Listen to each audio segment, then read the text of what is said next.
Hi, this is Ken Long from Tortoise Capital. I want to do just a quick demo of the Auto Framer in its current version. What I have set up here are 6 different symbol sets. Most of them are hidden right now based on yesterday's criteria.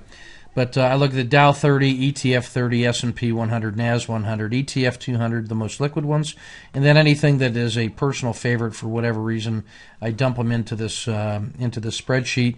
The index just tells me which is the source data set. I'm using Yahoo as the quote source. Today is the 5th of April.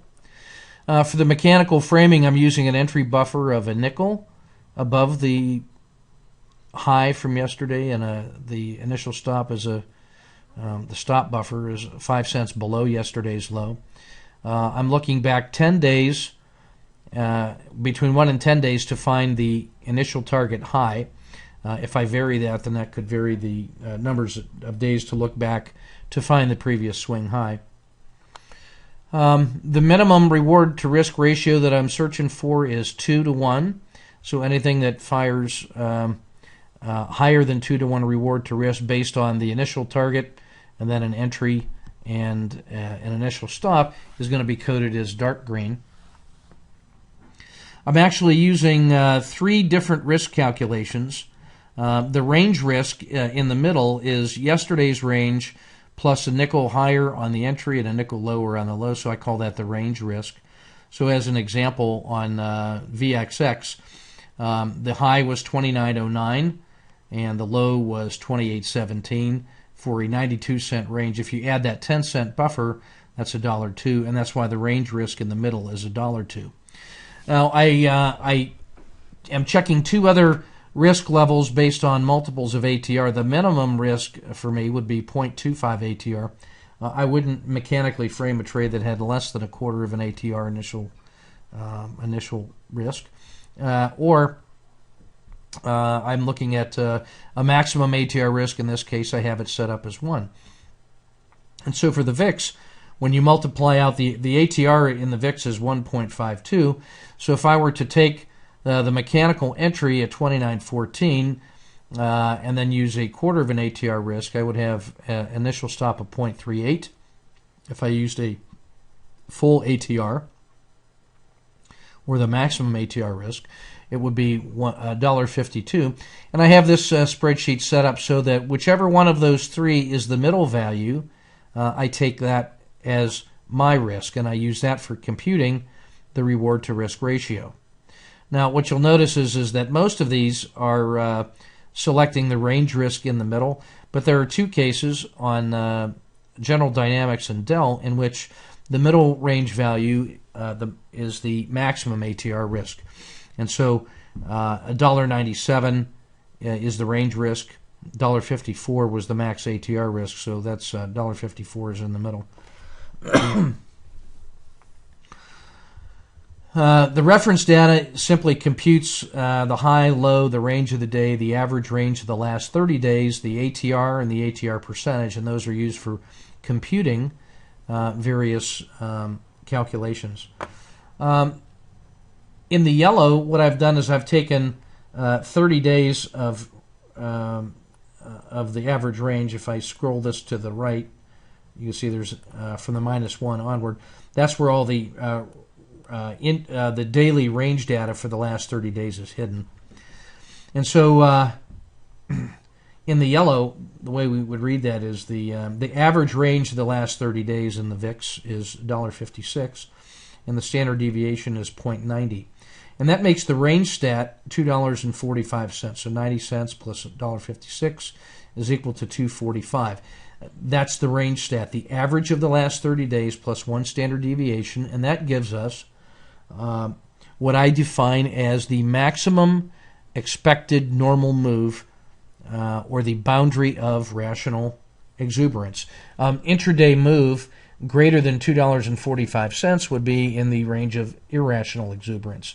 So we've had some success by computing that as a potential hesitation point or a reversal point during the day.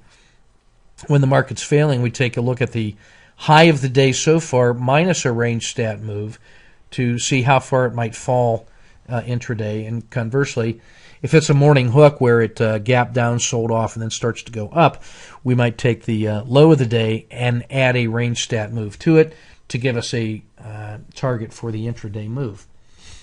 The maximum column is the greatest intraday range in the past 30 days. The range stat divided by the ATR simply takes this column, the range stat, divides it by the ATR and then computes that as a ratio.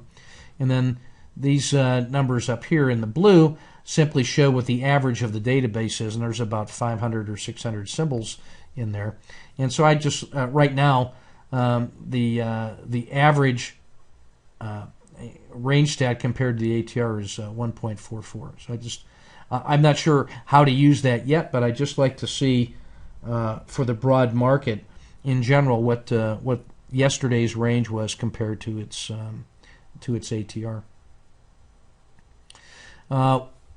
As a tentative target, what I do is I take this low of the day plus a range stat. That's actually based off of yesterday's low.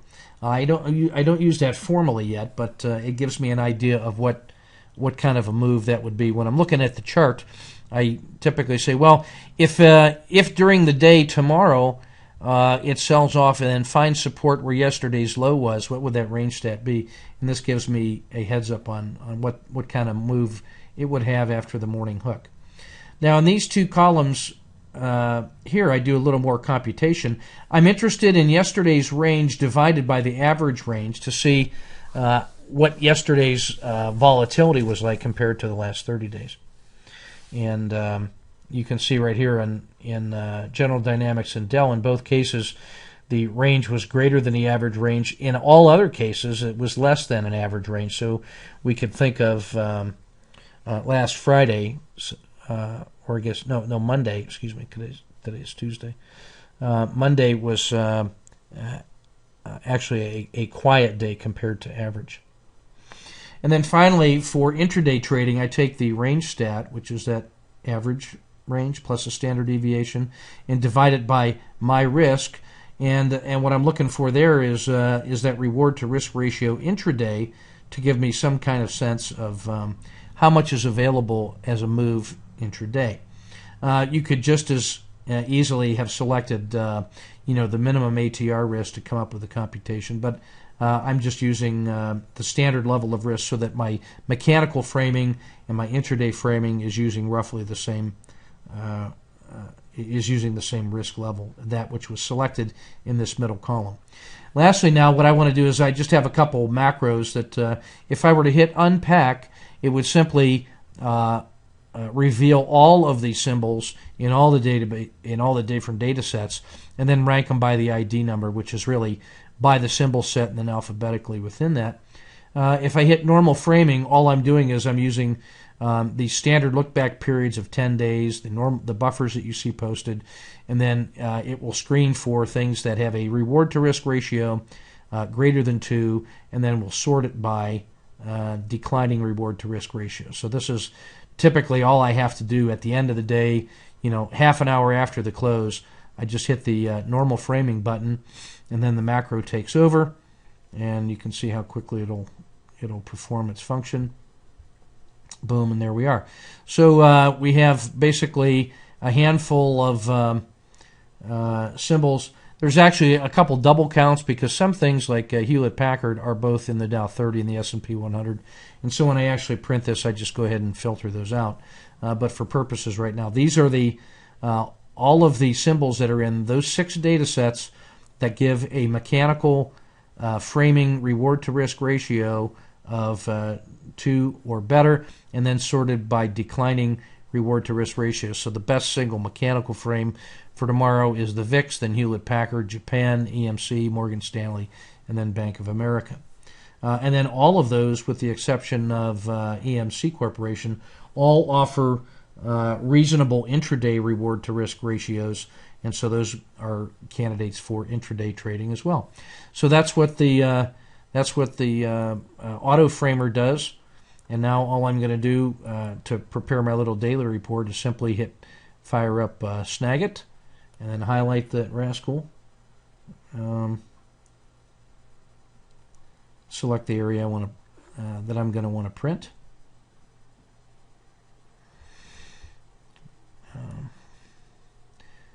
And then I'm going to I'm going to crop. Oops, I'm sorry. I'm going to cut out just a little piece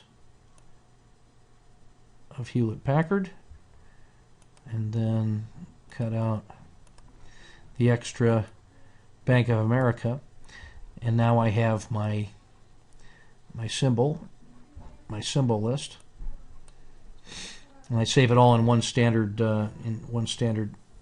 area. So I'm going to take yesterday's report and make that for the 5th. And so that says Auto Framer 2011 04 April 5th, and then the complete list. I save that, and then that report is done. And now I have 6 symbols that I'm interested in for intraday and swing trading if I don't have any other patterns of interest. So that's the use of the Auto Framer with Excel. I can vary any of these parameters in yellow, and it will recompute all the little that feeds each of the formulas that are involved in computing these various functional values. So thanks for your attention, and we'll see you in the chat room tomorrow.